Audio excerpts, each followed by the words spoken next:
Today we're talking about the budget 2023, and there are many serious issues facing Canada, and unfortunately I do believe that many of them are not addressed in the federal 2023 Liberal budget. And I am the Shadow Minister for Public Safety and the Vice Chair of the Public Safety and National Security Committee for Canada. And so when I was looking at the budget, I was looking at it through a public safety lens. How is this budget going to improve public safety in Canada?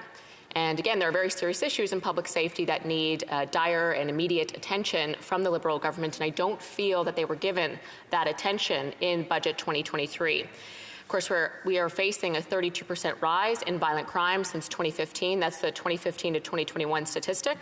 And I'm confident that, unfortunately, the 2022 statistic is going to be even worse, given the headlines that we've seen over the past year and a half. And 32% is not just a number. In fact, it's 124,000 more violent crime incidents, very serious violent crime incidents that have impacted innocent Canadians across the country. That's how many more violent crime incidents per year we're experiencing in 2021 versus 2015 when the Liberal Prime Minister first came to power. So very serious issues not being addressed from my perspective in the budget. And of course, many of us read the news, we watch the headlines, and we've seen a lot of very concerning stabbings, shootings, murders, assaults of innocent Canadians, stranger attacks on public safety. And a lot of it has to do with repeat violent offenders in our community that continue to get bail and wreak havoc on innocent Canadians. For example, there was a violent knife attack on a Surrey SkyTrain, which is their public transit, that left a young man in hospital. The murderer, the attempted murderer, was released on bail less than 2 weeks later. A man was almost stabbed to death, and the culprit back on the streets, Madam Speaker. And this follows the death of a 17-year-old who was murdered in BC on a bus, stabbed to death. This follows a 16-year-old boy who was stabbed to death in a Toronto public transit station. And there's countless other examples of these horrific attacks in Canada. It seems that there's more and more every day. And it's not just civilians, it's also police. In fact, 10 police officers have died in the past year, 8 of them on the job, and notably repeat violent offenders is a theme in many of the murders. And of course, everyone has heard of OPP officer Greg Priscilla, a young OPP officer who was murdered just after Christmas this past year. He walked up to a vehicle in the ditch, and the driver shot and murdered him. And that driver, that murderer, was out on bail and had a lifetime prohibition from ever owning a gun, and yet he got out on bail and got a gun, and he shot and murdered that young police officer. And we mourn for the loss of Greg Priscilla and his family. And notably, his death sparked a necessary national conversation about bail reform, which is not mentioned once in the federal budget, despite every premier in the country joining one letter, which is very rare, and sending it to the Prime Minister demanding bail reform. Despite big city mayors and municipal police forces across the country demanding bail reform, we've seen no action, no results on bail reform from this government, and it's not mentioned in the budget at all. I find that very concerning, and it is very serious. Last year in Toronto, of the 44 murders by gun, when someone used a gun to murder someone, 24 of the murderers were out on bail at the time. 24 of 44 could have been prevented if our bail system was a bit tougher, Madam Speaker. It's quite serious. And in BC, the NDP provincial government has written urgently to the Prime Minister just in the last few weeks, outlining what they're facing in terms of bail and violent crime. It's only about 16–17% of those who are going through trial for violent crime that actually get detained. I was shocked at the statistics. I had to read them a number of times. Under 20% of violent criminals are being denied bail in BC. Something is seriously wrong, and the BC NDP government is demanding bail reform as a solution from the Liberal government, and yet not mentioned as a priority in the Liberal budget. So I found that very disappointing given the national conversation and the deaths that we've seen. And of course, you could say, well, maybe bail will be mentioned somewhere else, but violent crime wasn't mentioned either as a priority. You can Google search it yourself. It was not in the budget. Violent crime, and again, folks at home need to understand that a government's budget is what they're telling Canadians is their is their values, what they're prioritizing for the year ahead with the billions of taxpayer dollars that they accumulate over the year. And so if violent crime isn't mentioned, then clearly it's not a priority for the Liberals to fight violent crime or to deal with bail and repeat violent offenders. And there's also issues in our parole system as well. So what is in the budget, though, right? Because it's not something that's answering the calls of police. And actually, before I move on, I did want to say I found something quite shocking this week. Victoria Police Department, just to drive this point home, recently released a news release where a vile rapist who is charged with 10 counts of sexual assault with a weapon it says at the bottom, why was he released? Bill C-75. Bill C-75 was a Liberal bill from a couple years ago, Madam Speaker. Where is the mention of fixing this problem in the budget? Where is the resources to fix this problem in the budget? Why wasn't it prioritized by the Minister of Public Safety? Haven't received an answer for this question yet. There are a few things in the budget, though, that I did find notable in the public safety realm. There's $29 million over 5 years for an IT computer program for the government's so-called buyback program of long guns. I know this is very contentious. I've talked about this extensively elsewhere. There's no evidence to suggest that long gun confiscation is going to do anything for all the issues I've outlined. In fact, of the multitude of violent crime in this country, less than 0.5% of them are committed with long guns, and we know the majority of crime committed with firearms at all is committed by people who aren't legally allowed to own them. And so spending millions of dollars in an IT program and millions of dollars buying inventory from small gun shops, and then billions of dollars that will be spent buying property from law-abiding citizens who've been trained, tested, and vetted by police to own firearms is not going to make any difference to everything that I've been talking about, and yet it is a top priority for Canadians that it gets solved. And I put this to the minister, and he says, well, there's a lot of ways to fight gun violence. Well, sure there is. But what are they, in his opinion? Well, he says he's investing money in the border. But is he, Madam Speaker? Took a closer look at the budget since the Liberals formed government. In 2015, there were 8,400 frontline officers and investigators working for CBSA. That's our border agency. And of course, we know, as Toronto Police have told us, about 9 out of 10 guns that are used in crime in Toronto are smuggled in from the U.S. We hear this quite universally from police departments across the country. It's a gun smuggling problem from the U.S.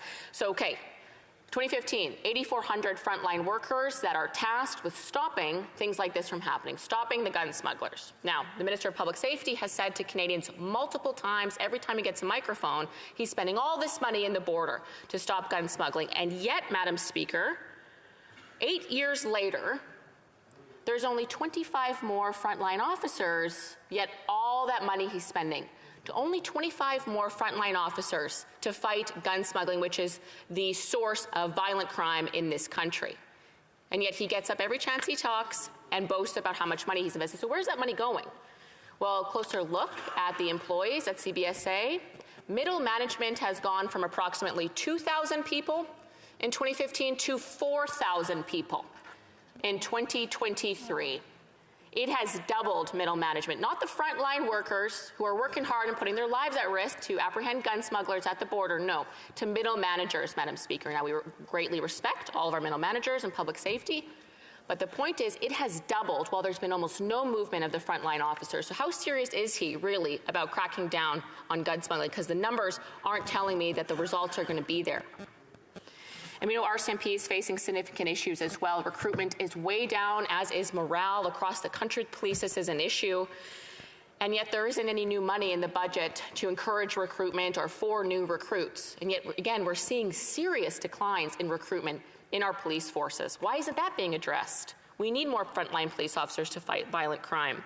We also know there's been 12% funding cut to the parole board and a 36% decrease in staff at the parole board. And perhaps that's why we get major mass casualties, like the murderer in Saskatchewan who murdered with a knife 11 people, 17 more in the hospital. He was out on parole with 59 prior convictions. And yet we see cuts to parole and no increase in this budget, and yet increases everywhere else. So again, public safety, not a priority for this government from what I've seen in the budget. And just to conclude, Madam Speaker, I do feel very strongly about this, as does the Conservative Party. We know that Canadians care about public safety. I call on the Minister of Public Safety and the Liberal government to bring forward real measures to address public safety, because so far they're getting a failing grade from me, Madam Speaker. Thank you very much. Questions and comments? Questions et commentaires. L'honorable député de Avignon-La-Métis-Matane. The Honourable Member for Avignon-La-Métis-Matane-Matapédia. Thank you, Madam Speaker. I thank my colleague for her speech. We worked together on the Public Safety Committee. I also read the budget with my security glasses on, and I agree that we're not doing enough to combat armed violence, firearm violence. So the current measures are not enough to combat illegal firearms flow.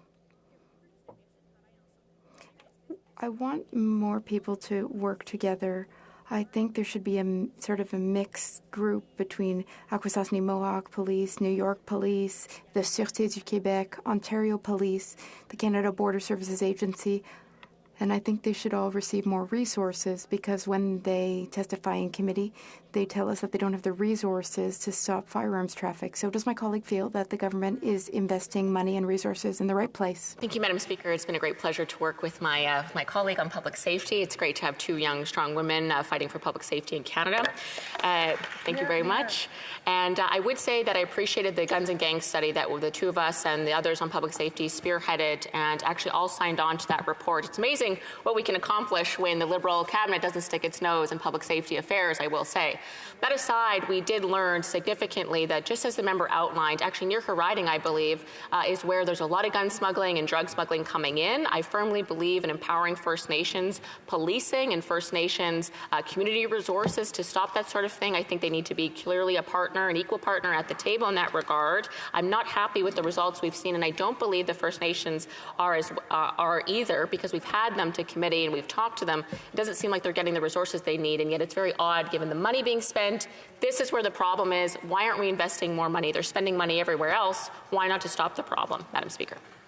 Then comments. The honourable member for Vancouver East. Thank you very much, Madam Speaker, and I thank the member for her comments.